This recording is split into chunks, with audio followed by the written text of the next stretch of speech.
Serial pelajaran anak TK dan PAUD. Halo, apakah adik-adik sudah tahu seputar pelajaran TK dan PAUD? Ayo kita belajar bersama. Kisah Nabi Ayub alaihi salam.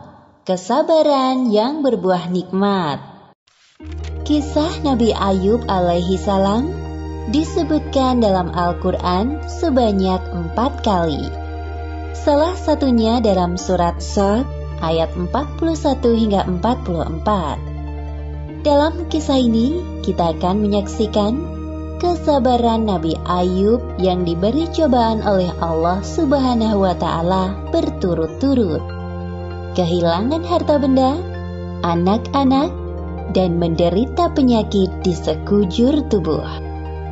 Nabi Ayub hidup di sebuah daerah bernama Haran di sekitar Syams bersama istri dan anak-anaknya. Ayub alaihi salam adalah seorang nabi yang sangat kaya raya di negerinya. Beliau memiliki lahan pertanian yang luas dan hewan ternak yang banyak.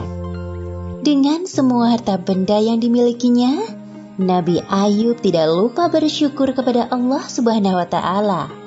Beliau selalu mempergunakan hartanya untuk kebaikan, seperti bersedekah dan memberi pekerjaan kepada orang yang membutuhkan. 20 tahun berlalu, Allah memberi cobaan kepada Nabi Ayub. Pertama, semua tanaman dan hewan ternaknya mati, terserang hama penyakit. Tidak ada satupun yang tersisa. Meskipun begitu, Nabi Ayub tetap bersyukur kepada Allah dan lebih rajin beribadah. Berikutnya, anak-anak Nabi Ayub yang berjumlah 12 orang meninggal dunia. Nabi Ayub merasa sedih ditinggalkan anak-anaknya. Namun, beliau tetap bersyukur dan makin menambah keimanannya kepada Allah sembari menghibur istrinya. Sabarlah, wahai istriku, janganlah kita berlarut-larut dalam kesedihan. Semua harta dan anak-anak yang kita miliki adalah pemberian dari Allah dan pada waktunya akan kembali padanya. Iya suamiku, terima kasih telah mengingatkanku. Pada suatu hari berikutnya, ketika bangun tidur, tiba-tiba seluruh tubuh Nabi Ayub dipenuhi luka yang tidak sedap dipandang mata. Meski begitu, beliau tetap bersyukur dan pasrah kepada Allah. Ya Allah, ya Robbi, jika ini adalah ujian darimu, aku ikhlas menerimanya dengan sepenuh hati. Hari demi hari berlalu, penyakit Nabi Ayub semakin parah, sehingga menyebabkan orang-orang di sekitarnya menjauhinya. Wahai Ayub, pergilah kau bersama istrimu dari negeri ini. Setidaknya agar kami tidak khawatir akan tertular penyakitmu. Mendengar hal itu, Nabi Ayub hanya diam dan tetap bersabar. Akhirnya, Nabi Ayub dan istrinya meninggalkan negeri itu dan tinggal di suatu tempat yang jauh dari pemukiman penduduk. 18 tahun berlalu, usia Nabi Ayub semakin bertambah lanjut dan mulai kesulitan dalam beraktivitas. Selain disebabkan karena usia, juga karena penyakitnya yang tak kunjung sembuh. Setiap hari Nabi Ayub selalu bersabar dan berikhtiar sampai semua hartanya habis. Hal itu menyebabkan Nabi Ayub dan istrinya hidup serba kekurangan. Meskipun begitu, Rahmah, sang istri, sangat setia mendampingi beliau. Wahai suamiku, engkau adalah seorang Nabi Allah. Pastilah Allah akan mengabulkan doamu jika engkau meminta kesembuhan. Aku merasa kasihan melihatmu kesulitan dalam beribadah. Maafkan aku kalau lancang berkata seperti ini. Wahai Rahmah istriku, ingatkah kau berapa tahun kita hidup dalam kenikmatan? Kurang lebih 20 tahun, wahai suamiku. Sebenarnya aku amat malu meminta kepada Allah. Kita ini diuji kurang dari 20 tahun sudah mengeluh seperti ini. Hari demi hari, penyakit Nabi Ayub semakin parah dan mempersulitnya untuk beribadah. Ya Allah yang Maha Penyayang, ketika Engkau memberiku ujian, aku coba bersabar menerimanya.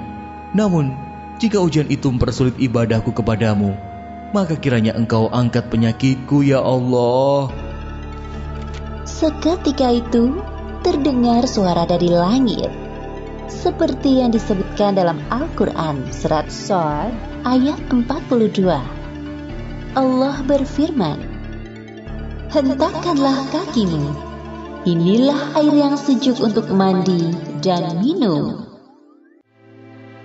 Saat mendengar suara itu, Nabi Ayub bangkit dari ranjang dan menghentakkan kakinya ke tanah. Lalu muncullah air. Kemudian ia gunakan air yang memancar itu untuk mandi dan minum. Seketika itu, hilanglah semua penyakit dari badan Nabi Ayub. Ketika itu, istri Nabi Ayub yang baru masuk ke dalam rumah kaget melihat sosok laki-laki di dalam kamar Nabi Ayub. Maaf, Anda siapa?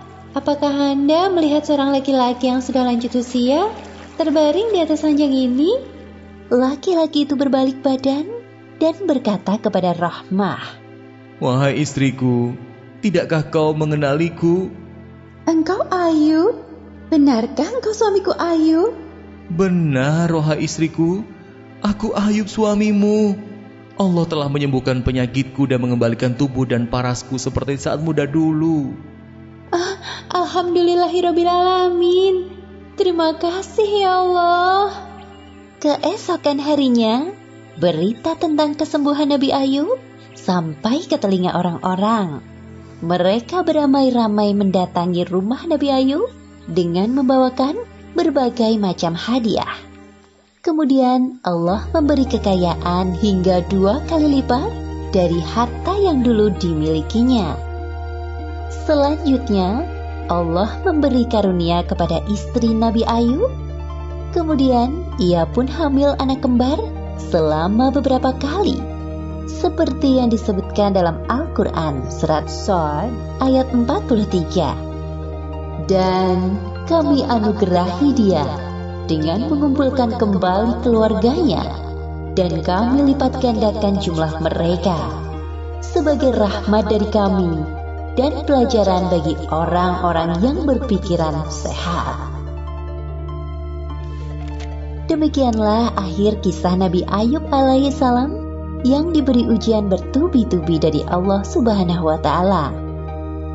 Hikmah yang dapat kita ambil dari kisah ini: pertama, hendaknya kita selalu bersabar saat ditimpa cobaan.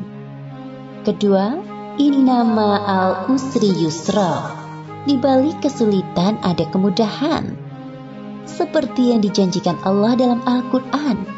Dan ketiga, jangan lupa untuk selalu berdoa dan berikhtiar, karena Allah Subhanahu wa Ta'ala selalu mendengar doa hambanya yang beriman.